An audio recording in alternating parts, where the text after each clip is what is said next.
नवरात्रि के शुभ पर्व पर आज हम आपको माँ आदि कात्यायनी शक्तिपीठ मंदिर माँ कात्यायनी को सजने का एक मुख्य साधन मेट्रो भी है।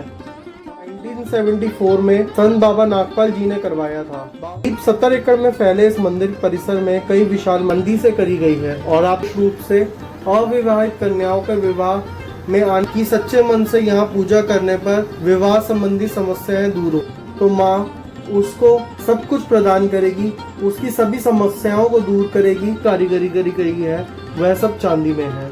देखने के लिए लाखों श्रद्धालु शामिल होते हैं। मंदिर पर और नवरात्रि के दौरान खोला जाता है। जय माता दी दर्शकों, नवरात्रि के शुभ पर्व पर आज हम आपको माँ आदि कात्यायनी शक्तिपीठ मंदिर, जो कि छतरपुर मंदिर के नाम से भी जाना जाता है, उसके दर्शन करवाएंगे। यह स्थान दक्षिणी दिल्ली के छतरपुर इलाके में स्थित है। यह मंदिर माँ कात्यायनी को समर्पित है, जिन्हें देवी दुर्गा का छठा स्वरूप भी माना जाता है। छतरपुर मंदिर न सिर्फ दिल्ली बल्कि पूरे भारतवर्ष में सबसे बड़े मंदिरों में से भी माना जाता है। छतरपुर मंदिर पहुंचने का एक मुख्य साधन मेट्रो भी है और यहाँ से आपको मंदिर पहुंचने के लिए रिक्शा मिल जाती है, जो कि आपको 10-20 रुपए में मंदिर तक उतार देता है। तो आइए चलते हैं मंदिर की और जानते हैं मंदिर से जुड़ी हुई विशेषताएं और मंदिर से जुड़ा हुआ इतिहास। आइए चलते हैं मंदिर की और एक एक करके मैं आपको मंदिर से जुड़ा हुआ इतिहास और इसके बारे में, पौराणिकता के बारे में भी बताऊंगा।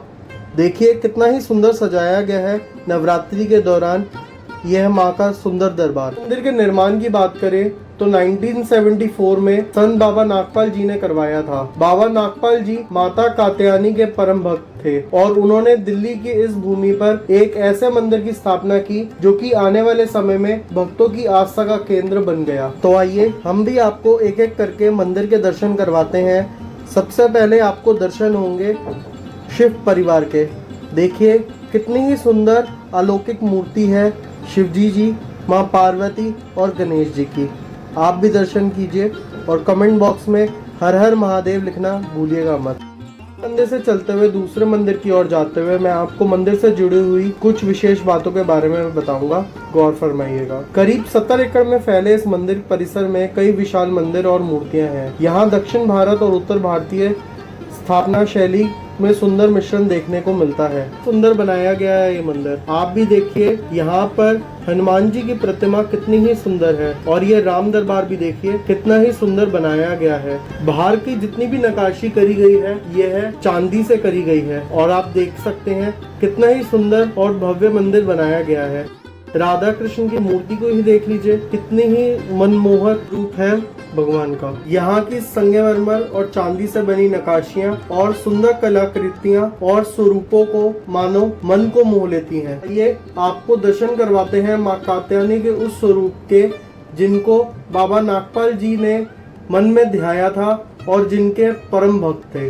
की बात करें तो यह भी माना जाता है कि माँ कात्यायनी विशेष रूप से अविवाहित कन्याओं के विवाह में आने वाली बाधाओं को दूर करती हैं। कहा यह भी जाता है कि सच्चे मन से यहाँ पूजा करने पर विवाह संबंधी समस्याएं दूर होती हैं। तो आइए आप भी दर्शन कीजिए माँ कात्यायनी के सुंदर स्वरूप की। का ये सुंदर स्वरूप मन को छू लेता है और बस ऐसा प्रतीत होता है कि माँ को बस निहारते ही रहे और माँ की बलाएं लेते रहें। कोई माने या ना माने, मैं तो यही मानता हूँ, माँ का कोई भी स्वरूप हो, माँ का कोई भी मंदिर हो, अगर आप सच्चे मन से माँ से कुछ भी मांगेंगे तो माँ उसको सब कुछ प्रदान करेगी, उसकी सभी समस्याओं को दूर करेगी और उसके जीवन में सुख समृद्धि भी लाएगी। नवरात्रि के समय यह मंदिर लाखों भक्तों से भर जाता है और पूरा वातावरण भक्तिमय हो जाता है।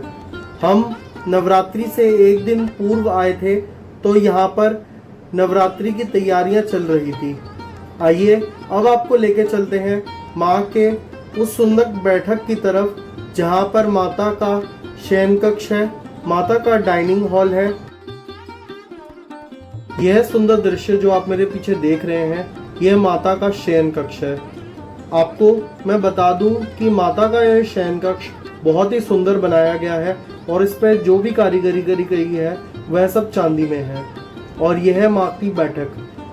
माना जाता है कि यहाँ पर माँ अपने सह परिवार और अपनी बहनों के साथ में खाना खाया करती हैं, तो उनके लिए यह सुंदर डाइनिंग टेबल रखा गया है। आइए अब आपको लेके चलते हैं माँ के उस सुंदर शयन कक्ष में जो कि आपका मन मोह लेगा। देखिए कितना ही सुंदर शयन कक्ष है माता का। जैसे कि आप ये ड्रेसिंग टेबल ही देख लीजिए, यहाँ हर वस्तु अपने आप में ही एक अलौकिक चीज़ है।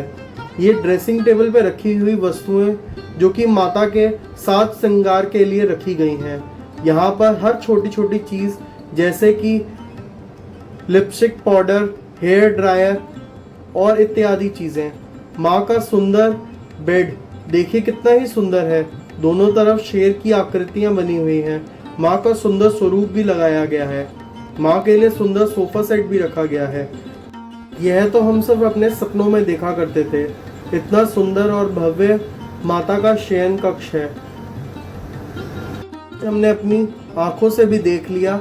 इतना सुंदर शयन कक्ष भी बनाया जा सकता है।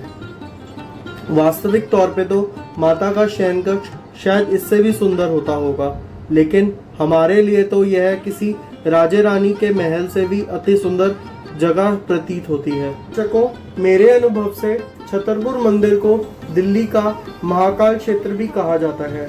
यहाँ आने वाला हर भगत अद्भुत शांति और ऊर्जा का अनुभव करता है। यहाँ की विशालता और आध्यात्मिकता आभा इसे सिर्फ एक मंदिर ही नहीं बल्कि आस्था का विशाल तीर्थ भी बना देती है।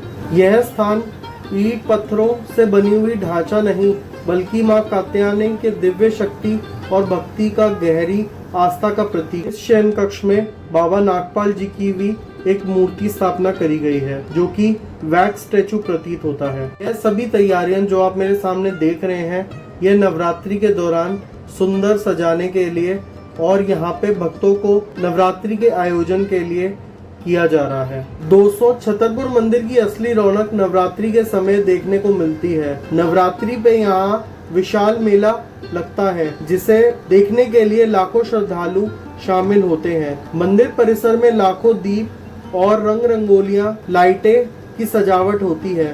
भक्त माता रानी की झांकी और भजन संध्या में हिस्सा लेते हैं। इस समय यहाँ का वातावरण इतना दिव्य और ऊर्जावान होता है कि हर वक्त हर भक्त माँ की शक्ति का साक्षात अनुभव होता है। कहा जाता है कि नवरात्रि में यहाँ दर्शन करने से विशेष पुण्य की प्राप्ति भी होती है। यह मेरे पीछे जो आप द्वार देख रहे हैं, यह सिर्फ पूर्णिमा और नवरात्रि के दौरान खोला जाता है और इसके पीछे माता का कालरात्रि रूप जो कि एक राक्षस का वध करते हुए नजर आता है। यह सुंदर स्वरूप सिर्फ आपको नवरात्रि के दौरान ही देखने को मिलता है। उसमें जय माता दी लिखना भूलिएगा मत। दर्शकों, छतरपुर मंदिर का इतिहास और महत्व के बारे में मैंने आपको बता दिया। आशा करता हूँ आपको वीडियो पसंद आई होगी, तो हमारे चैनल को लाइक सब्सक्राइब करना भूलिएगा मत। वीडियोस के लिए सब्सक्राइब करें। जय माता दी।